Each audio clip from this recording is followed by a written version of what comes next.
Halo, selamat pagi kepada teman-teman Lovebird Mania dimanapun Anda berada di seluruh Indonesia dan yang ada di luar negeri. Selamat pagi ya, karena saat ini di Indonesia waktunya masih pagi, jadi saya mengucapkannya selamat pagi.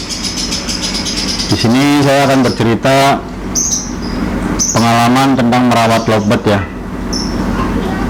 Jadi saya bercerita sekitar 5 atau 6 tahun yang lalu lah.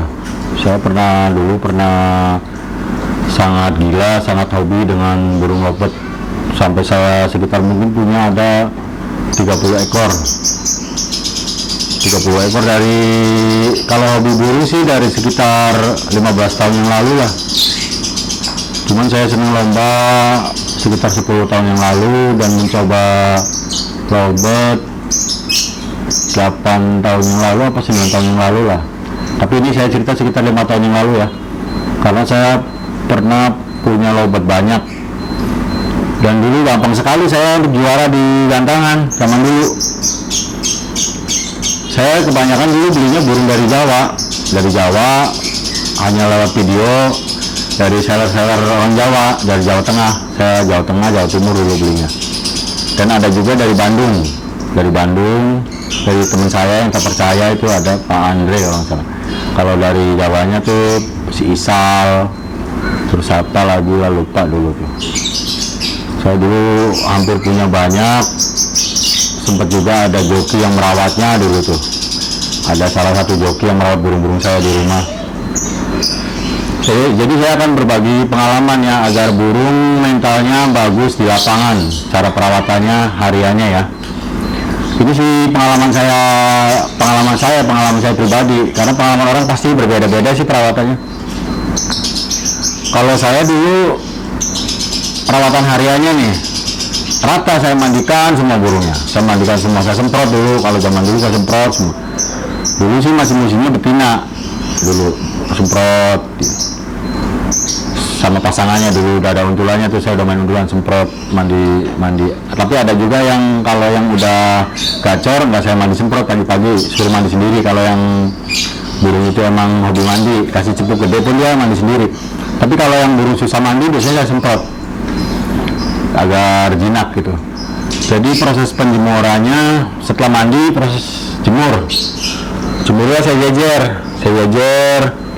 di tempat jemuran. Ini sekarang nih seperti ini nih, seperti yang ada di video ini nih, saya jejer begitu. Ini kan tempat jemuran nih, saya jejer tempat jemuran sama di kanopi depan rumah, saya jejer gitu.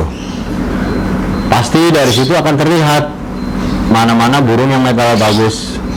Kalau dijejer gitu pasti akan terlihat burung yang mentalnya bagus tuh, dia akan bunyi terus, akan narung. Dulu kan yang dicari dulu burung vector, akan narung di sebelahnya narung terus, akan bunyi terus. Jadi untuk melatih mentalnya seperti itu kalau saya dulu. Jemurnya dijejer tanpa sekat, kalau saya dulu tanpa sekat. Dan setelah jemur nggak nyampe 1 jam sih, tergantung burungnya. Tergantung burungnya saya jemur, saya angin-anginkan. Setelah selesai jemur saya angin-anginkan, tetap dijejer. Jejernya ya seperti ini lagi.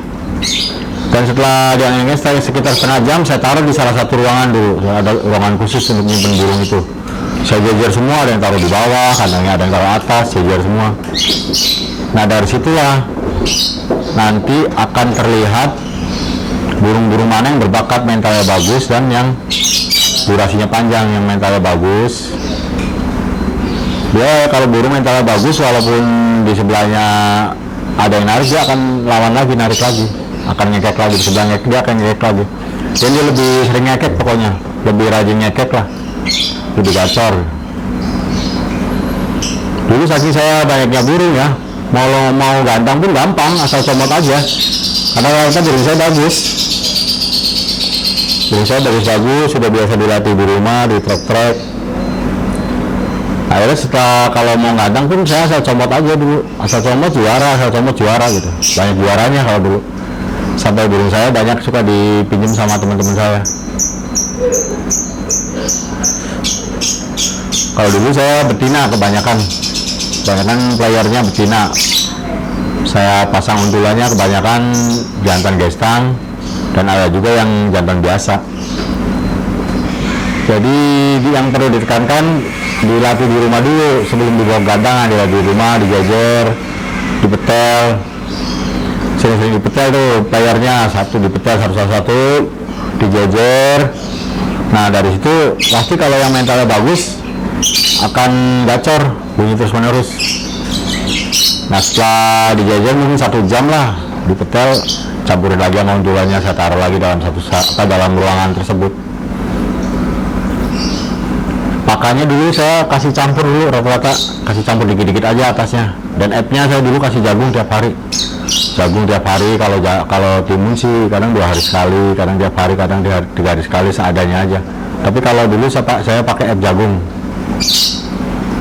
Enak dulu mas, saya dulu mau lomba nggak perlu setting, udah asal comot aja bawa gantangan, pilih yang mana aja banyak juaranya. Kalau dulu bawa 2 burung ya dua-duanya juara, cuman nggak selalu juara 1, kadang ada juara berapa gitu, pokoknya juara lah. Kalau daerah seputaran Bekasi, Cakung sini, burung-burung saya dulu sering juara, sering masuk juara gitu, karena dulu saya sering dilatih di rumah, dijajar gitu, dijajar single jajar. Akhirnya pada saat di lapang gue nggak kepo, udah biasa gitu. Dan burung yang bagus akan terlihat bakatnya.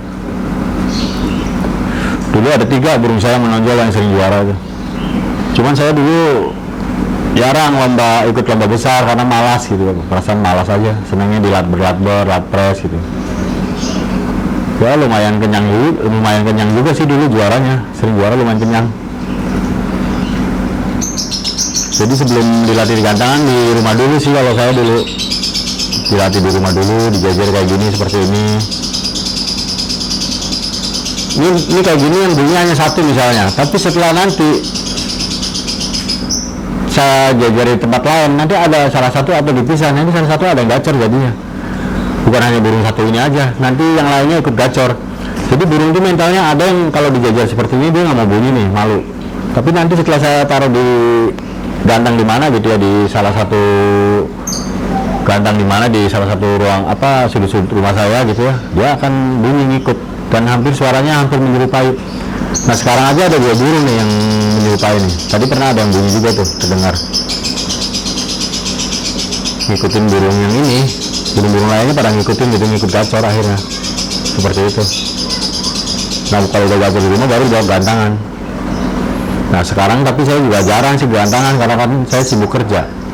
Jam 11, setengah 12, jam 12 pasti saya berangkat kerja. Saya hanya ada waktu di rumah tuh ngurus burung kalau pagi. Siangnya saya kerja sampai malam. Jadi hanya pagi seperti inilah.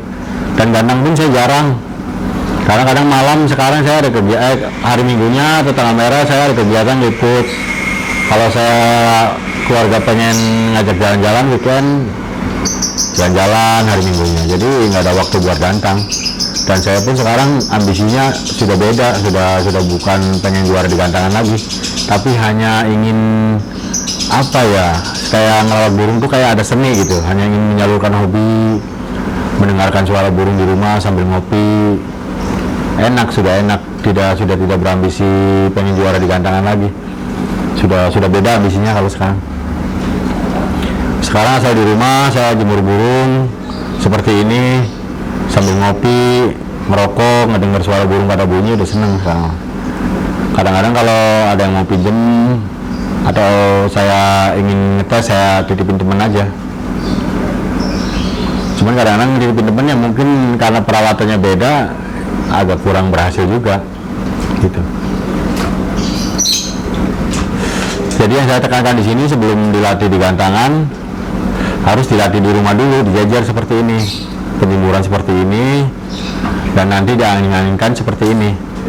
Nah kalau nanti pada saat sudah diangin-anginkan, ditaruhnya ada yang dicampurin di salah satu ruangan, tapi ada juga yang dipisah-pisah sama saya, dicantolin di pojok sana sini dulu saking banyaknya burung. Sekarang pun seperti itu, nggak saya simpan dalam satu ruangan, jadi di tiap sudut saya ada. Jadi dari situlah kelihatan karakternya burung-burung itu. Dari situ kelihatan karakternya, kelihatan ngekeknya, kedengeran ngekeknya. bakat apa enggaknya gitu. Dan kalau burung itu ada bakat ngekek, ada bakat bagus, baru saya rawat serius. Tapi kalau burungnya masih nggak ngekek-ngekek, udah saya rawat seadanya aja, nggak terlalu saya rawat istimewa. Kalau yang sudah mulai terlihat bagus, ada bakat, ngekeknya bagus, baru saya agak rawatannya agak serius gitu. Seperti itu. Sebenarnya sih ringan sih rawatannya, tapi kita harus ini juga lihat materinya. Kadang nggak semua burung itu bisa ngekek panjang, kita harus lihat materinya juga. Nggak semua burung bisa ngekek panjang, dan nggak semua burung bisa mau bunyi di gantangan gitu. Walaupun sudah konslet, walaupun sudah jeda rapat, kadang-kadang kalau di gantangan masih belum mau bunyi. Ada tuh seperti itu. Tapi ada burung yang di rumahnya biasa-biasa aja, pada saat di gantangan dia ketemu burung-burung lain gitu ya. Kerjanya bagus, ada nggak gitu. Jadi burung tuh beda-beda sih. Jadi kalau kita hanya cukup untuk bunyi-bunyian di rumah, seperti ini aja udah. Nanti dia akan bunyi, akan seperti narung, saling bunyi gitu. Tapi kalau kita pengen dia bisa juara, ya harus sering-sering dilatih ke gantangan, di bawah gantangan. Dan resikonya pengeluaran kita bertambah untuk beli tiketnya, untuk beli tiket, beli kopi, ya seperti itu ya. Jadi untuk kita memproses burung mau bunyi di gantangan, mau juara di gantangan, lumayan juga modalnya. Selain modal perawatan di rumah, beli materinya yang bagus dengan harga mahal, juga harus mau mengeluarkan tiket untuk ongkos bensin dan untuk ngopi di gantangan, seperti itu. Jadi nggak mudah juga, nggak semudah seperti yang apa dibayangkan gitu kalau burung kita mau juara di gantangan. Tetapi ada pengecualian, kalau burung itu emang tiba-tiba bagus, yang punyanya dikasih rezeki nomplok, ya tiba-tiba burung itu konslet dan bagus.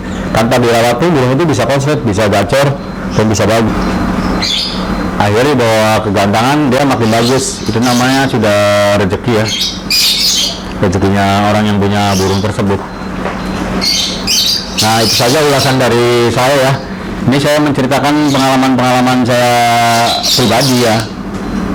Soalnya perawatan burung untuk menjadi juara di gantangan, tiap orang pasti beda-beda cara rawatnya. Prosesnya pun beda-beda gitu. Ada yang mereka ngikutin burung maunya gimana, ada yang seperti itu. Jadi burung itu dimandikan pagi, dia akan makin gacor apa enggak. Kalau dia dimandikan pagi, dimandikan malam, dia burung makin gacor, teruskan seperti itu. Tapi kalau burung itu pagi-pagi dimandi semprot, malam semprot, dia malah nggak mau bunyi, malah jelek, udah jangan diterusin. Mendingan nggak usah mandi, berarti dia maunya nggak usah mandi gitu. Jadi yang dicari itu dalam merawat burung obat itu, kita cari gacornya, cari bunyinya, dan cari kalau yang sering digantangannya biar mau bunyi gantangan. Bukan semua burung perawatannya harus sama, mandikan semua gitu, enggak. Pakannya harus sama, pakan ini semua enggak. Jadi pakannya ada yang campur, ada yang enggak. Tapi kalau saya beli betina ya saya campurin semua. Tapi untuk mandi agak beda-beda gitu. Jadi makanya saya tekankan tadi, kalau burung itu udah bagus baru saya rawat serius. Saya coba rawat serius, apa maunya dia gitu. Tapi kalau burungnya nggak bagus, udah saya getakin aja gitu aja udah. Saya rawat sama ratakan dengan burung-burung lain. Oke, itu saja. Terima kasih. Ulasan dari saya cukup sampai sekian. Terima kasih. Assalamualaikum, selamat pagi. Selamat menyaksikan video ini.